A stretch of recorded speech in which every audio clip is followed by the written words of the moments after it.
Want to make a podcast? Spotify's got a platform that lets you make one super easily, then distribute it everywhere and even earn money, all in one place for free. It's called Spotify for Podcasters, and here's how it works. Spotify for Podcasters lets you record and edit podcasts right from your phone or computer, so no matter what your setup is like, you can start creating today. Then you can distribute your podcast to Spotify and everywhere else podcasts are heard. Video podcasts are also available on Spotify, and when you want to take conversations with your fans to the next level, Q&A and polls are the best way to get them talking. With Spotify for Podcasters, you can earn money in a variety of ways, including ads and podcast subscriptions, and best of all, it's totally free. I highly recommend you give it a try. Download the Spotify for Podcasters app or go to www.spotify.com/podcasters to get started today. Big Ten, Big Ten, Big Ten, football talk. Big Ten, Big Ten, Big Ten, football talk. Big Ten, Big Ten, Big Ten, football talk. Big Ten, Big Ten, Big Ten, football talk. What's up, everyone? Welcome to the Big Ten Football Talk Podcast. I'm your host, Zach Guggenheim. This is not a podcast about best case, worst case.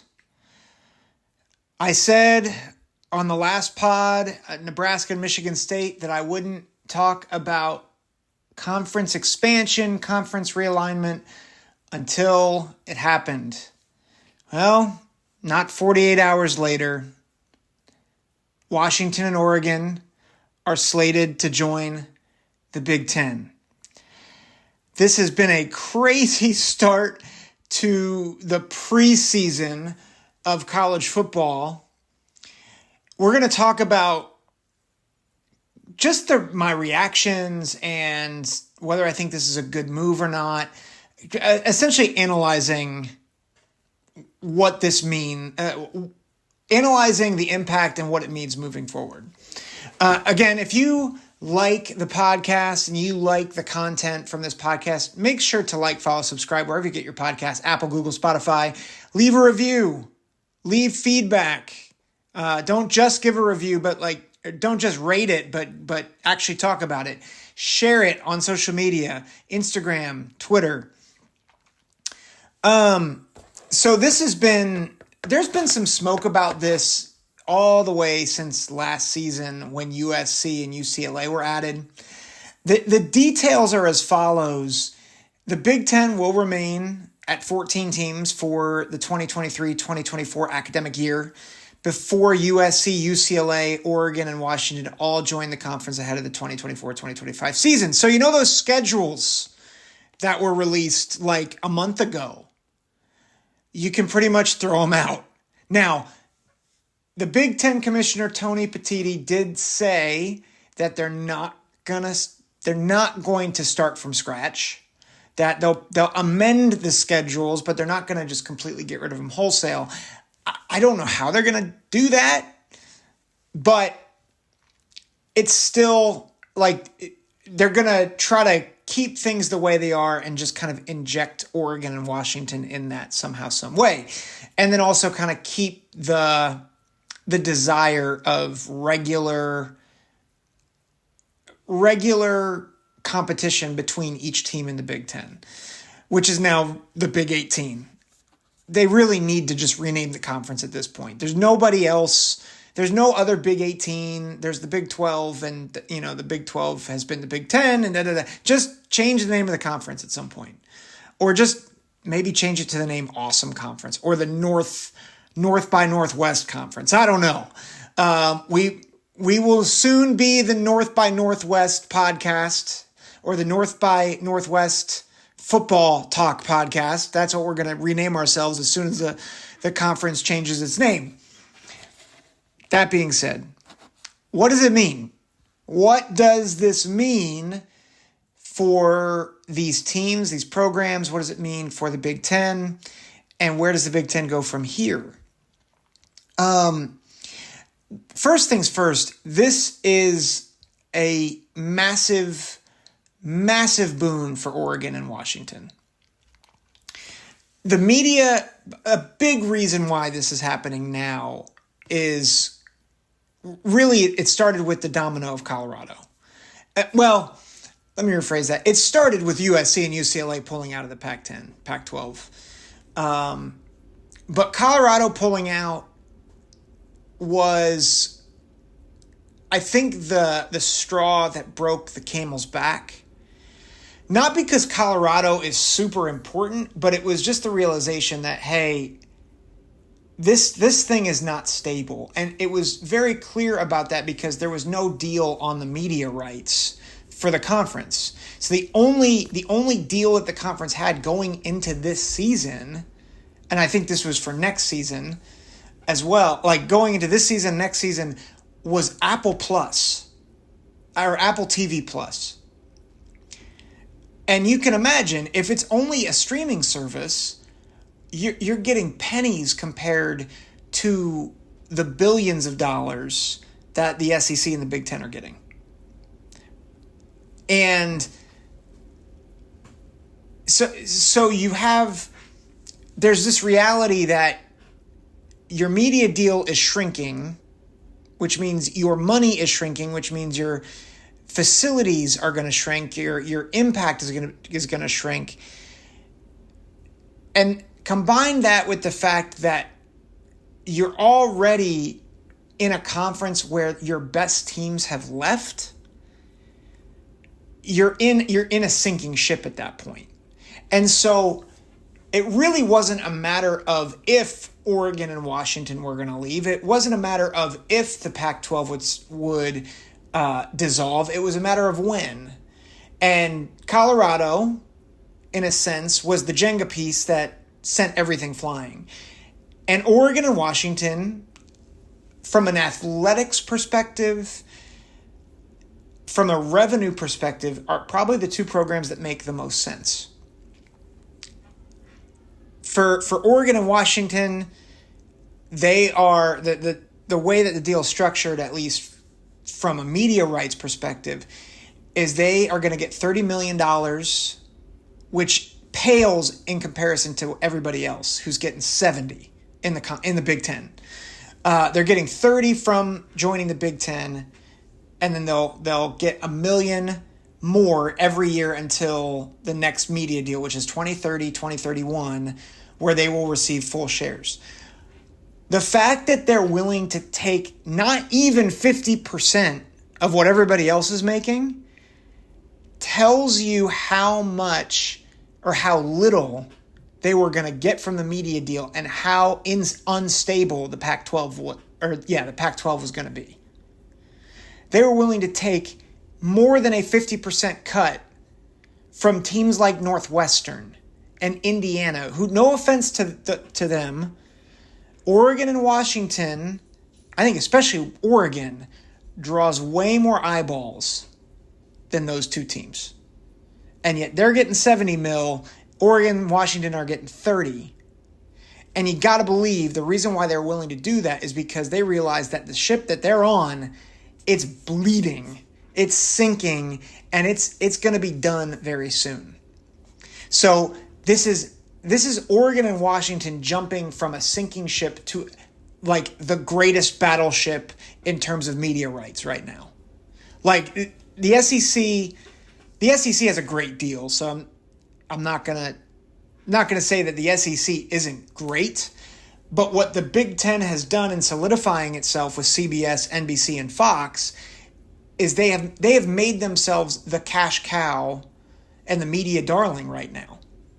Like they really have, and they have a good product. And I do think Oregon and Washington does help add to that product to some degree.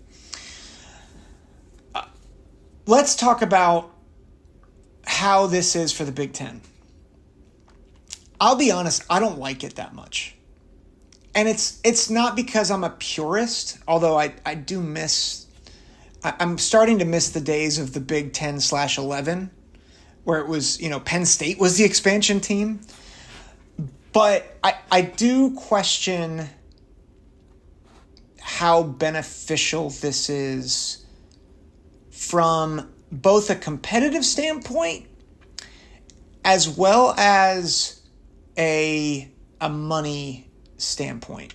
Let me start with the money. I guess I can see the North. You're getting the Northwest, so you're capturing that market, and in a lot of ways you're solidifying the Pacific Coast.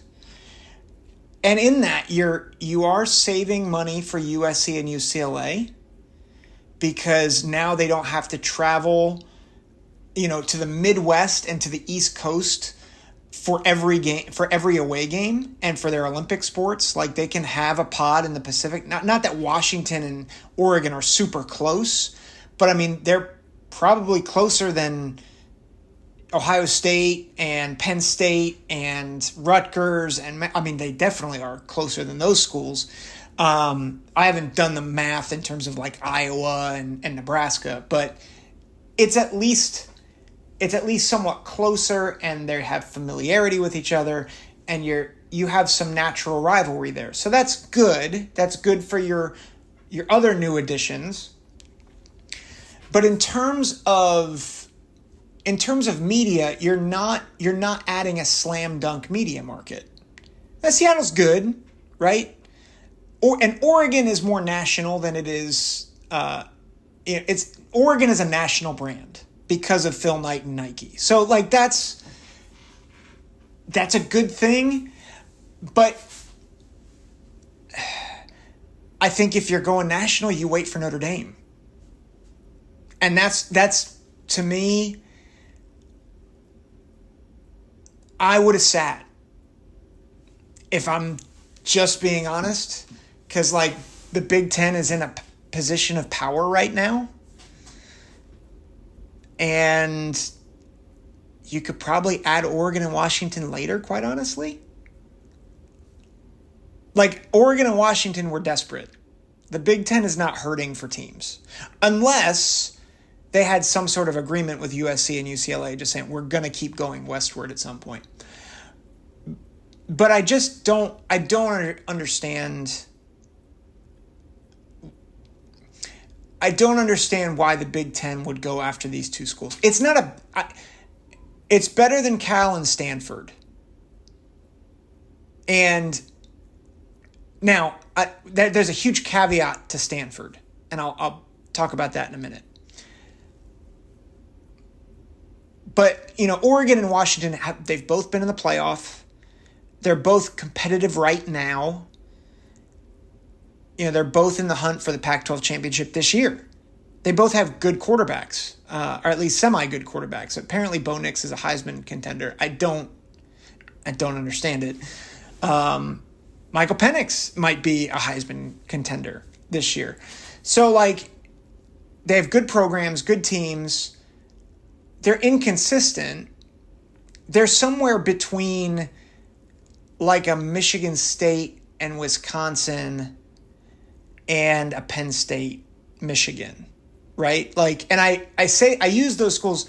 Ohio State, even though they've not won the Big Ten the past couple of years, they are still the elite name. Michigan has more than made its case to be the predominant program in the Big Ten the past 2 years. But if you're looking longevity, the past 20 years, it's Ohio State and everybody else, right? But then Penn State and Michigan both can compete in that upper echelon. And I think they both will compete in the upper echelon this year.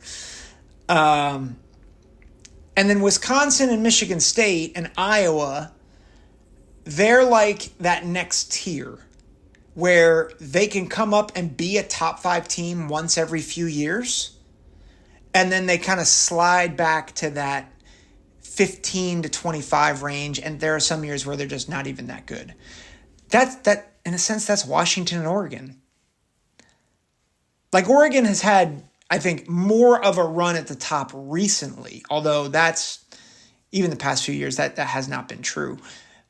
But I think from a competitive standpoint, I'm like, what do you get by adding essentially 2 Wisconsins? And again, that's not a knock on Wisconsin. It's just, what are you adding in from a competitive standpoint? And then here's the kicker. you're not adding any team that gives you another pipeline to a rich recruiting state. Like Washington has a few good prospects every year. Oregon has a few good prospects every year. It's not California. California is a top 3 state in talent. Maybe top 4, but they're like one of the best and most rich states of high school talent. Which is why I'm like, if you're going to go after anybody right now, aside from Notre Dame, I think you've got to go for Florida State and Clemson because they give you access to Florida, the Carolinas, they border Georgia, they border Alabama, and that's where you're getting beat on the field is by not being able to recruit those states. And I get, it's good for balance. It's good for, having more West Coast teams. I get that. But from a financial perspective, it doesn't add much. And from a talent acquisition perspective, it doesn't help your best programs get better. And so I'm talking from a particularly football perspective. Right? This is a football podcast. I know there's academics involved. I know there's other sports involved, right? But let's be really clear. It is football that pays the bills. Right? It is football that pays the checks. And this is a football move.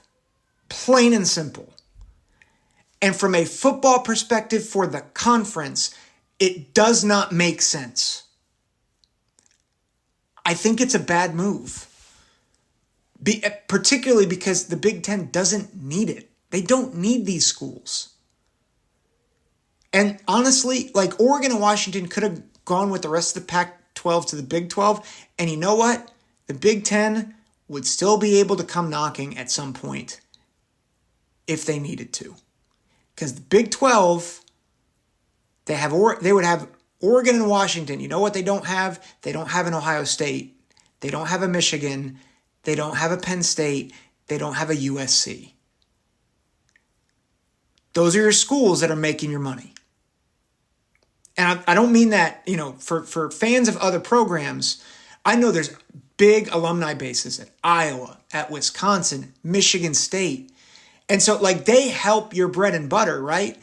But we all know that if Ohio State, Michigan, USC, and Penn State all left the Big Ten today, I'll tell you, the Big Ten's in some trouble. The media rights deal is in trouble. But because they have those 4 anchor programs, they are rock solid. It's just, it's similar to the SEC. If Bama left and Georgia left and LSU left and Texas A&M left, you'd still have other schools, right, that can carry the banner, Florida.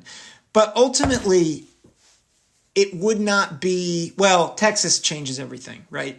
But if you got rid of Texas and you got rid of Bama, you got rid of your big schools, it's not as attractive. Like if Kentucky and Missouri are your headliners for your conference and Auburn, it's good, but it ain't that great. You're not going to get as many eyeballs. You're not going to get as much attention. Right? The reason why Auburn, I think, was able to have a couple of really great years is because they got a lot of notoriety from being in a conference with other great elite programs.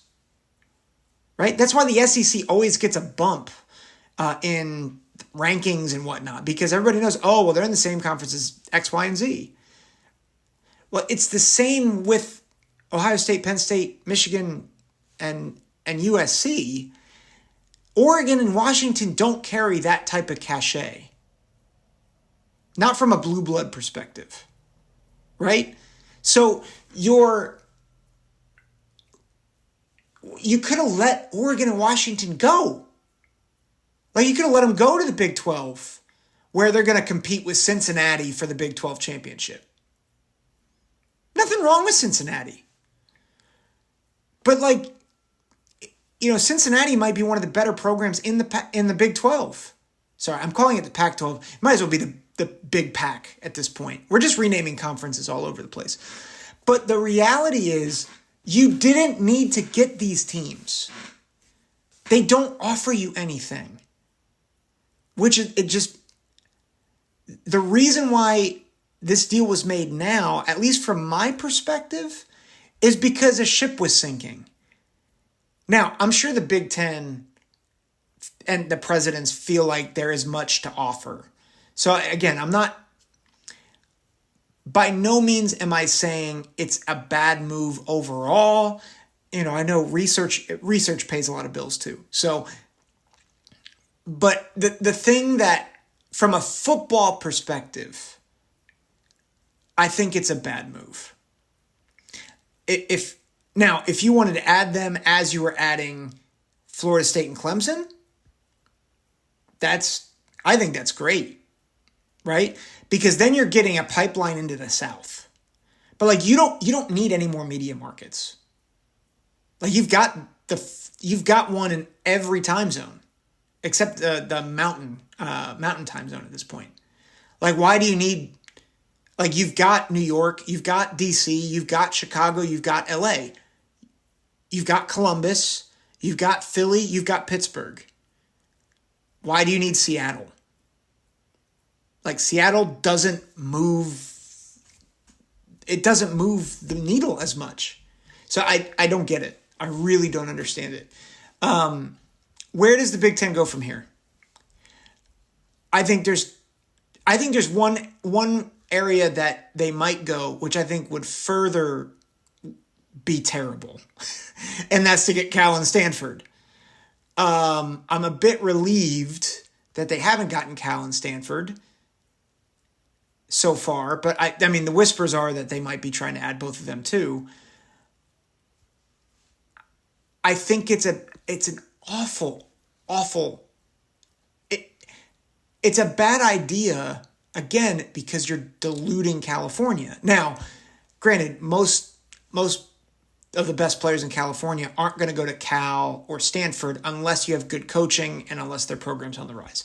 So that's a consideration. But the reality is, what do Cal and Stanford offer you from a football perspective? Stanford had a really good run, in the tens, late 2000s to the early 2010s, right? Really good run, dynamic playmakers. Cal hasn't been relevant in 18 years. Not since Aaron Rodgers was the quarterback there. And Deshaun Jackson was a wide receiver, and maybe 16 years, okay? They're not relevant. So that would be a terrible move. You don't need that market. So don't go there. You either go south, or if you really are trying to get Notre Dame, then talk to Stanford and only Stanford and be like, hey, Notre Dame, everything's imploding around you. This is your last chance. You want in? Or you want to just keep playing this independent game where at some point you're going to get frozen out?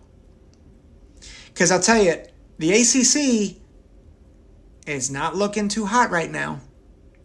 A lot of rumors circulating that FSU and Clemson want to bolt, which is why there was some smoke that Florida State and Clemson were going to leave. Listen, Florida State and Clemson leaves the ACC's done.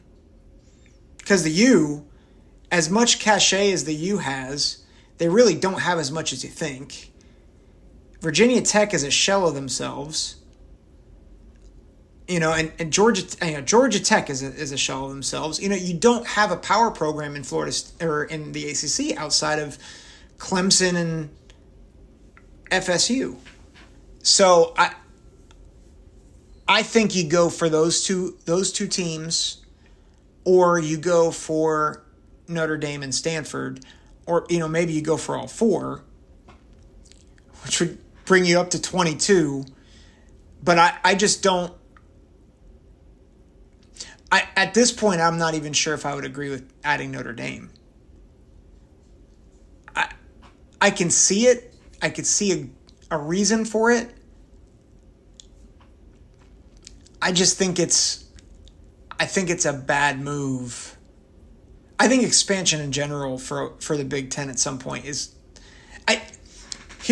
Sorry, I'm verbally processing my way through this a little bit. Probably the thing I hate most about this is it limits your options.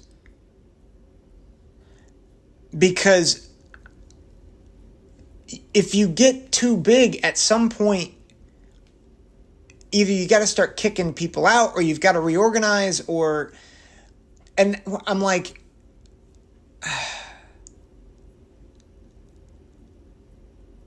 I think you needed to wait for Notre Dame.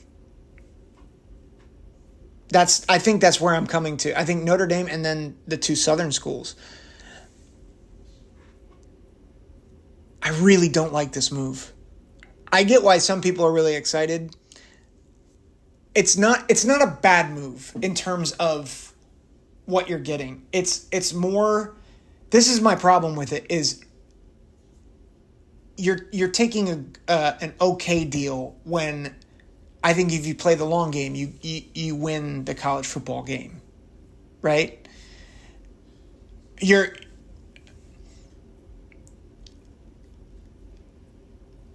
It feels like a false start. That's probably the way I'd put it. Is it feels like a false start where it's like you're on the path of becoming the predominant conference. You're on the path, and you have a clearly laid path out in front of you, and instead of knowing when to wait, you spring for false start's the wrong idea too. It's like withdrawing from a brokerage account 2 years before the gold rush comes, or like the big, if you just waited a couple more years, you would have had the real payoff. I think that's honestly what happened with the Big Ten. Like Oregon and Washington weren't going to go to the SEC. And so if you couldn't get Notre Dame, if you couldn't get FSU and Clemson, I think they're still going to be there. So that's my thought. I'd be curious to hear what you think. If you completely disagree with me, that's fine. I'd love to hear about it in the comments. This has been Zach Guggenheim with the Big Ten Football Talk Podcast. Take care. God bless.